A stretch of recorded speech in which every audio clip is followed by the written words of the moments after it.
শেখ হাসিনা কিছুদিনের মধ্যেই এই ভারত থেকে ইউরোপের কয়েকটি দেশের সফরে যাবেন। 10 দিনের একটি বিদেশ সফরে যাবেন শেখ হাসিনা, এবং সেখানে গিয়ে তিনি বাংলাদেশের আগামী নির্বাচন এবং ডক্টর ইউনূস সরকারের যে মানবাধিকার লঙ্ঘন এবং হত্যা, নির্যাতন, গুম, এইসব বিষয়ে বিভিন্ন দেশের রাষ্ট্রপ্রধানদের সাথে কথা বলবেন এবং বাংলাদেশের মানুষের মুক্তির লক্ষ্যে তিনি আবার তার সেই রাজনৈতিক কর্মকাণ্ড প্রকাশ্যে তিনি করবেন।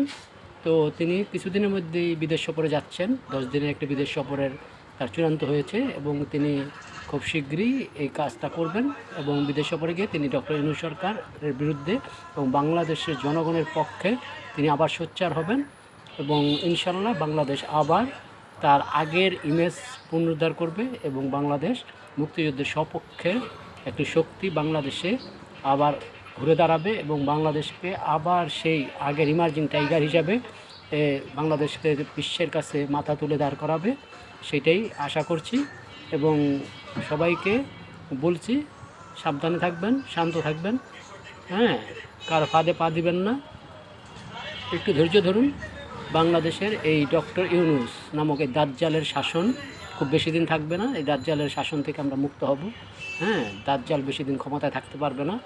হ্যাঁ, তো দাজ্জালের এই ক্ষমতা থেকে আমরা অবশ্যই একদিন মুক্ত হব এবং সেটা শেখ হাসিনার নেতৃত্বেই হবে।